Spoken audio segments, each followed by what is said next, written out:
Imagine the deepest, most profound grief, a mother's heartache reverberating through the wild, even within the confines of a zoo.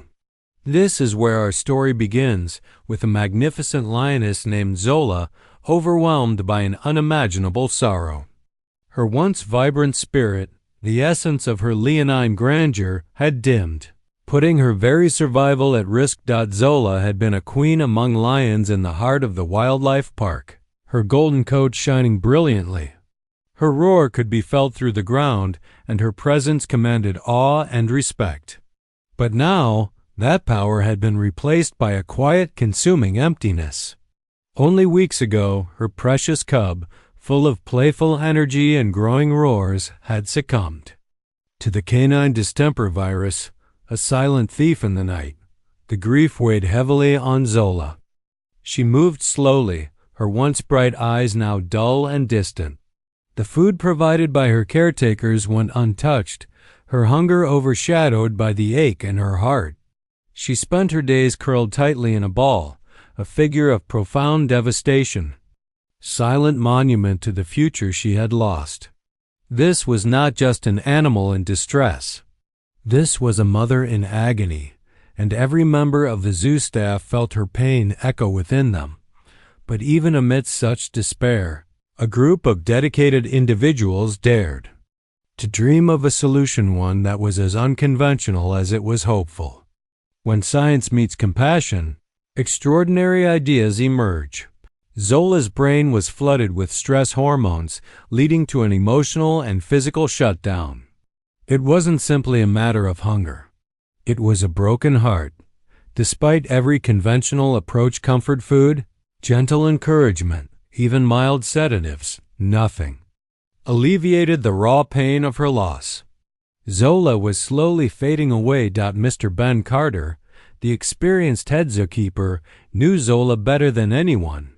He had watched her grow from a cub into a formidable lioness, and now he watched her waste away.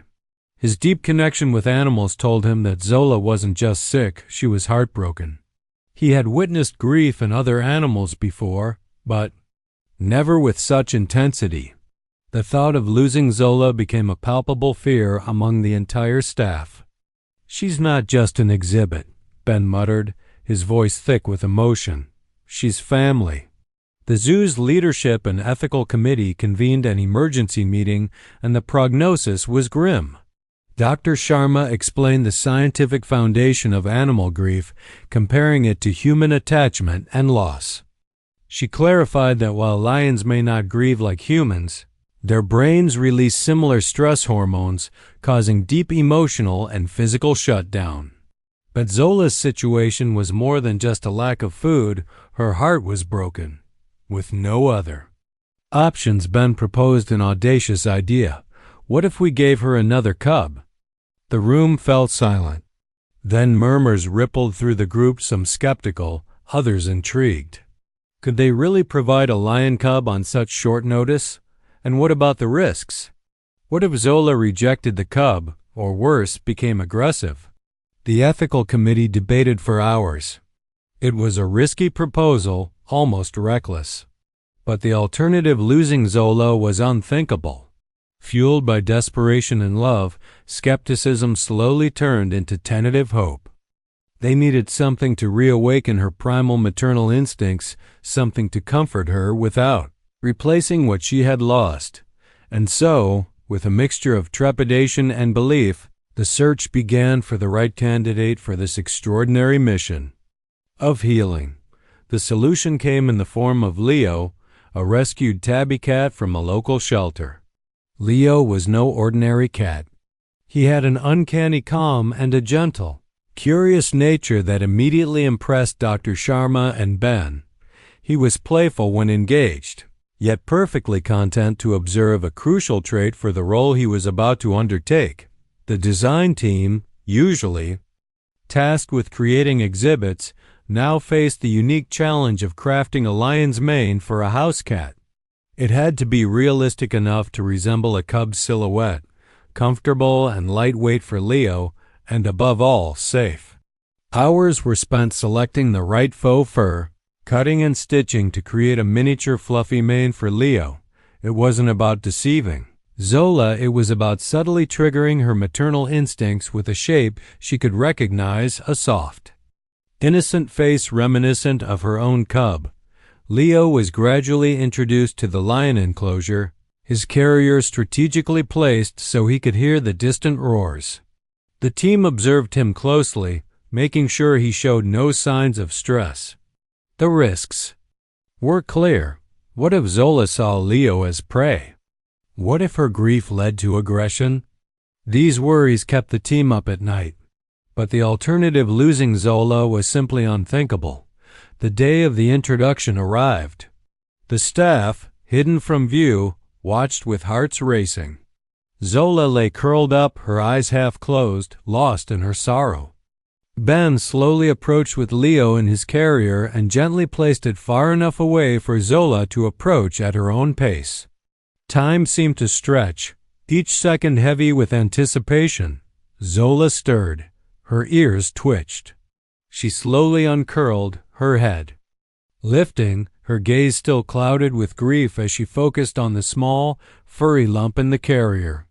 Leo, calm and curious, peered out with his green eyes blinking. He resembled a miniature lion, his faux mane framing his innocent face. Zola cautiously approached, sniffing the air. The staff held their breath. Would she react with aggression? Instead, Zola lowered her head and sniffed gently. Leo, sensing no threat, let out a soft meow, a sound barely audible in the vast enclosure. Then, the miracle happened. Zola nudged the carrier gently with her nose. Leo, emboldened, extended a paw through the mesh, a tiny, curious tap. Zola responded not with aggression, but with a deep rumbling sound, almost a purr, the first the zookeepers had heard in weeks. She lay down, her massive head resting near.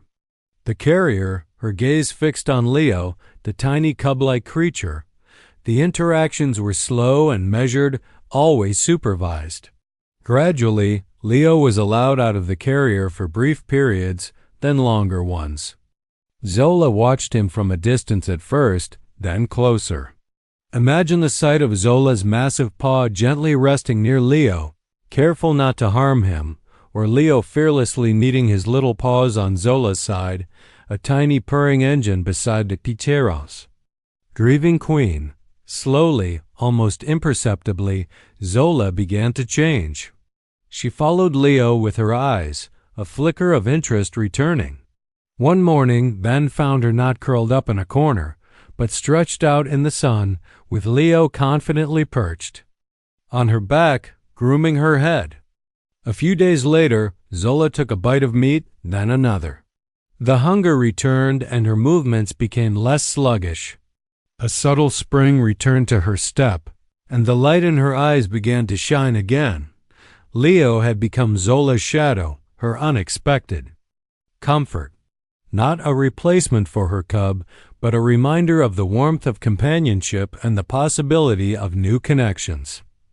Zola's story is a powerful reminder of the resilience of life, even in the face of profound loss. Her bond with Leo became a beacon of light for the zoo and for anyone who heard it. Zola's grief had not vanished, but she had found a way to carry it with dignity and rediscover joy. Leo remained her cherished companion, and their bond, quiet and profound, taught the zoo invaluable lessons about the complexities of animal grief. Zola's recovery solidified the zoo's commitment to innovative and compassionate approaches to animal welfare, positioning them as leaders in emotional support for grieving animals. This story of Zola and Leo transcends the animal kingdom. It's a reminder that comfort can come from the most unexpected places, that empathy knows no bounds, and that the quiet strength of connection can heal even the deepest wounds. It underscores our responsibility to care for all creatures and recognize the emotional complexities of their well-being. Zola and Leo's journey is just one of many examples of extraordinary connections that exist in our world, made possible by compassion. If their story moved you, imagine the countless others waiting to be discovered.